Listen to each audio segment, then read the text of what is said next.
Hi everybody, it has been a long time since I have done a video here for YouTube, and there has been a lot going on in the WOW Coach world. First off, I just want to apologize for the lighting. I am in a new environment today, so we're trying something a little bit different. I don't know how it's going to go, but it's been about 6 months since I last filmed anything for YouTube, and the reason for that is because I've actually been going on a bit of a growth journey myself for my business. And we know that I talk a lot about growth, about slow growth, and I've been experiencing that firsthand for the last 6 months. So I took a little bit of a break from doing any filming. I have been putting content out on Instagram and Facebook and LinkedIn, but this is really my comeback into YouTube. Now, my videos going forward on YouTube are all going to be long form videos. I'm going to have them out once a week, and these videos are actually going to be me reading my articles that I've been writing. So over the last 6 months, I've actually started writing articles as well.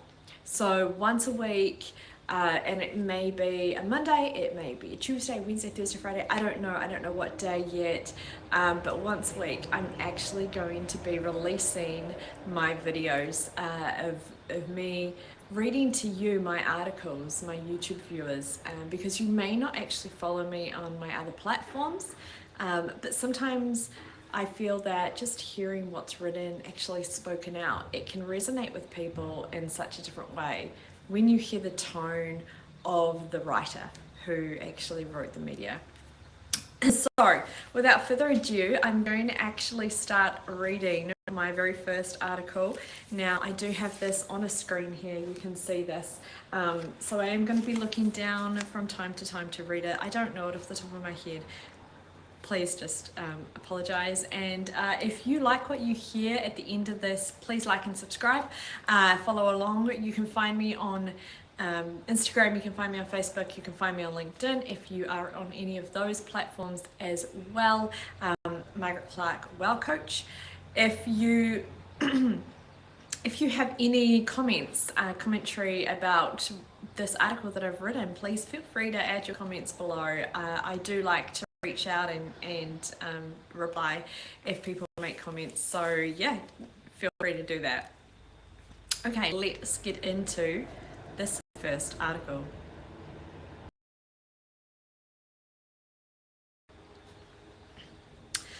This first one is called The Prequel. It's 6:30 a.m. on a Friday morning. Husband has gone to work, children are still asleep, and I'm sitting at my desk editing videos, reels, and stories for my socials. It's at this point that I started to get an itching to sit and write, to tell a different side of my journey. Not one that is perfect and tailored to some perception I've created in my own head.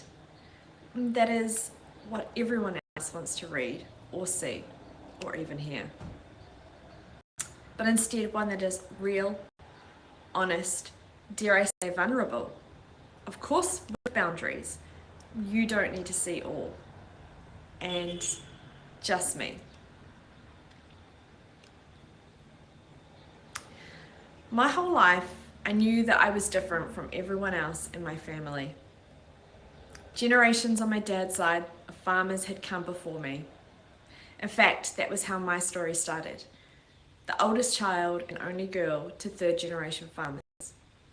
It's always known, felt, unsaid that my role was not going into farming, not unless I married into a farming family. And as luck would have it, I kind of did.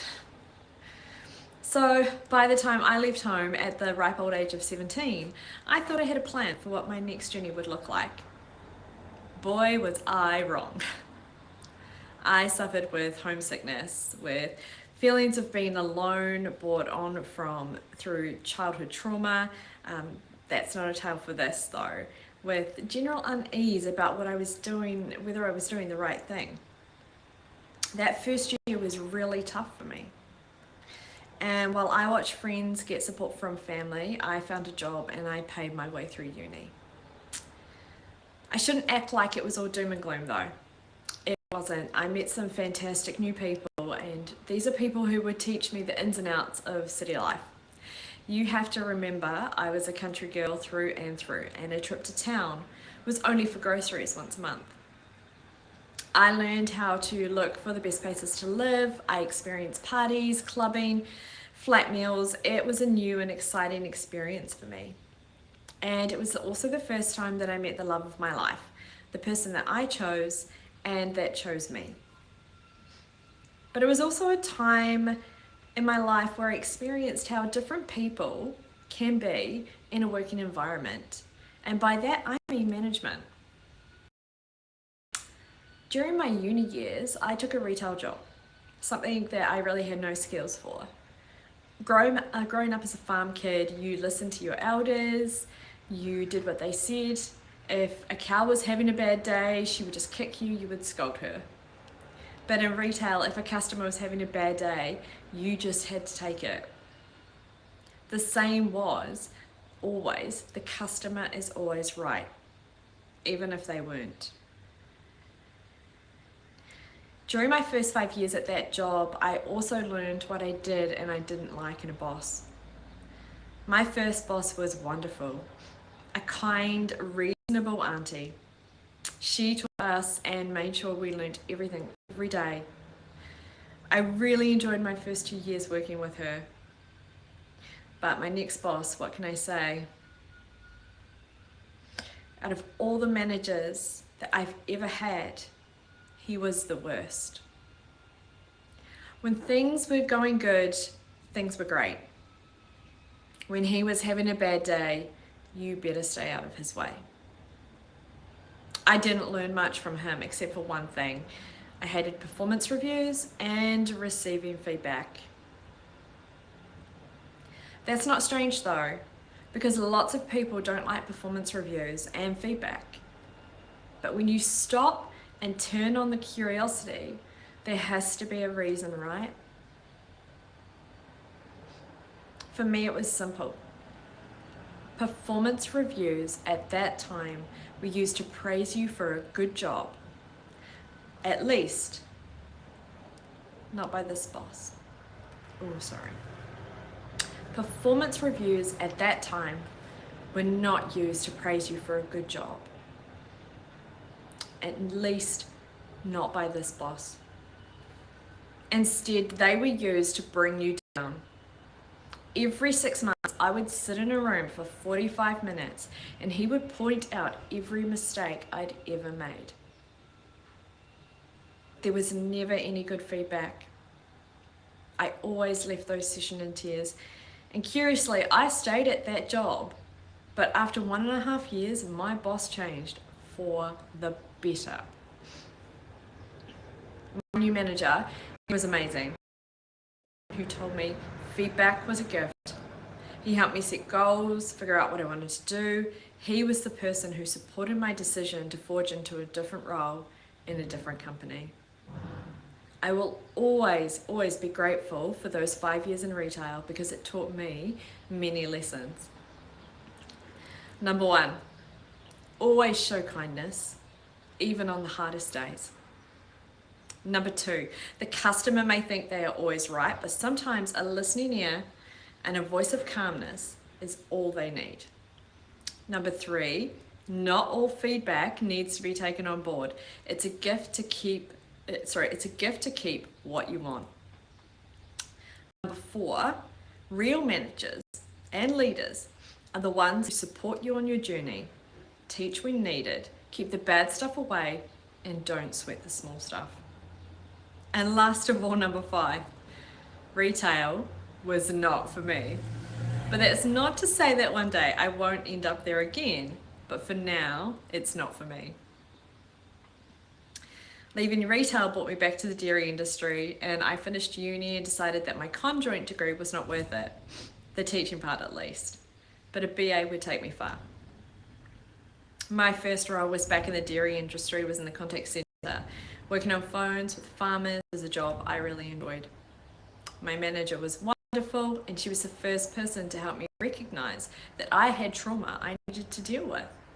Trauma from my terrible boss, trauma from my childhood, and all of it worked against me. So I started that journey of healing.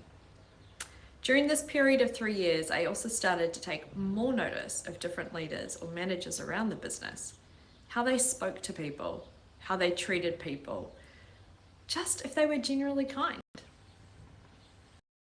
I took a new role within the same company, just in a different department. I was going to be a junior business analyst and in a software development team. Now, I had no idea what this role was when I first applied.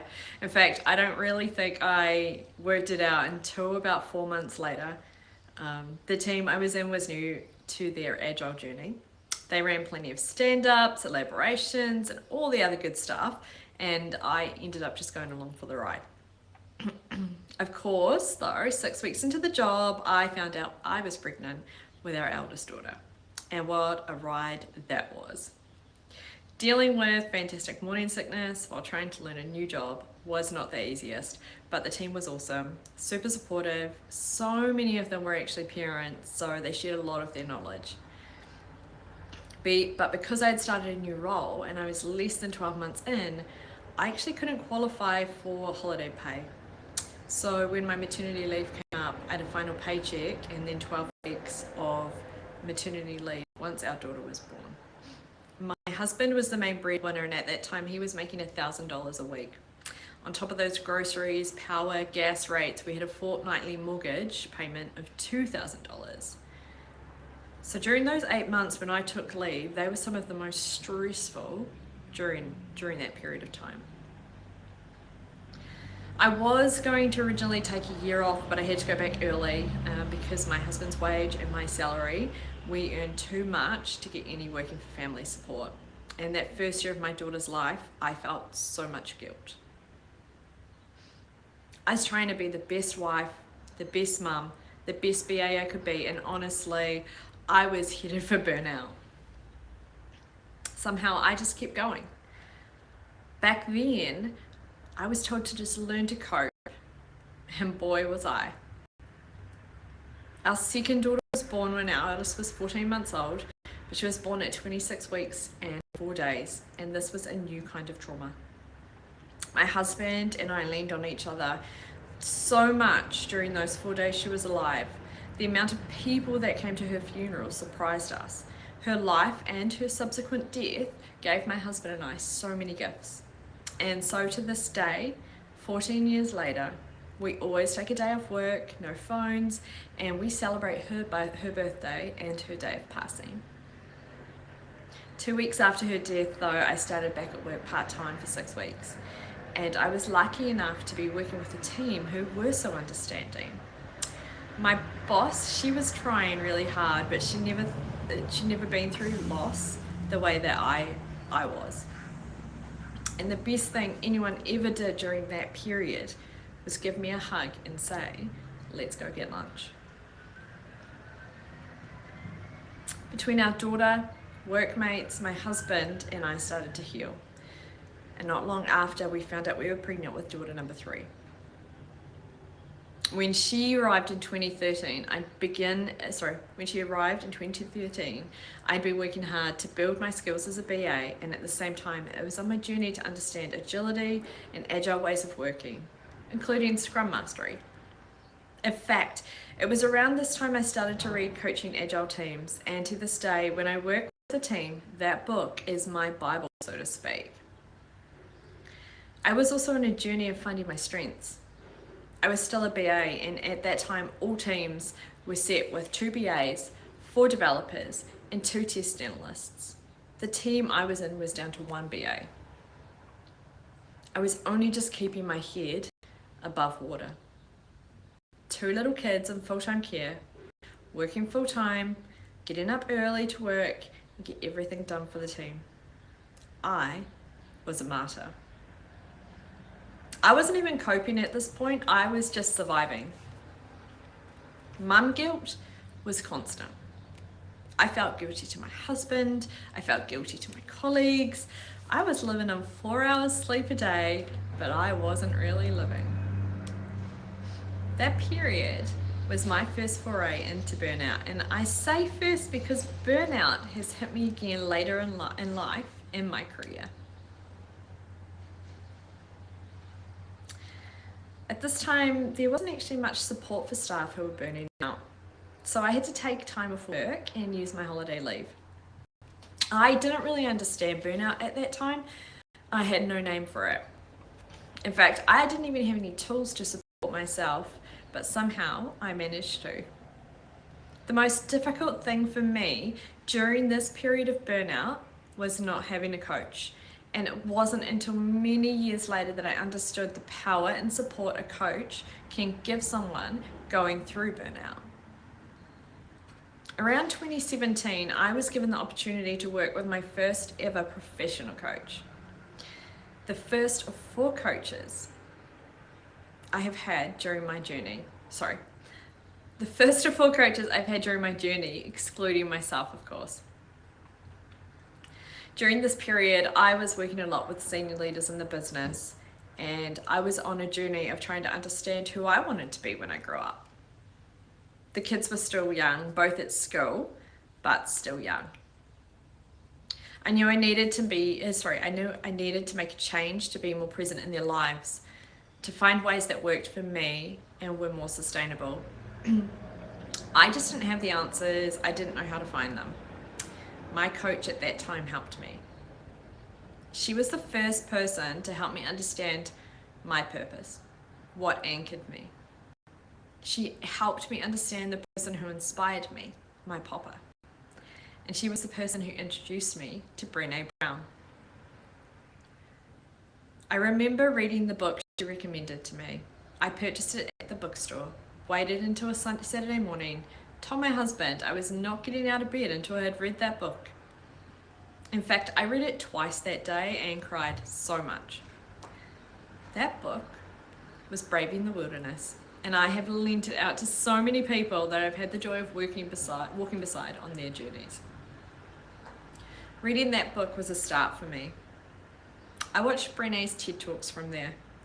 You know the ones on shame. Boy, did that resonate with me. I learnt about vulnerability and boundaries and how you should be vulnerable, but with boundaries. And through Brené's work, I grew stronger as an individual.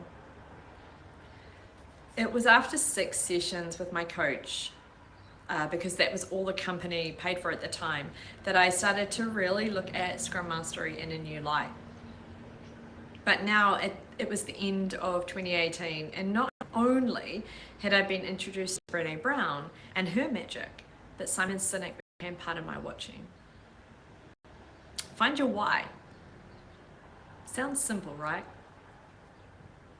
To this day, I'm finding my why on a daily basis. For me, it is ever evolving based on the person I'm working with, but my purpose and just cause are always solid and grounded. I had a list of my heroes as we came into 2019.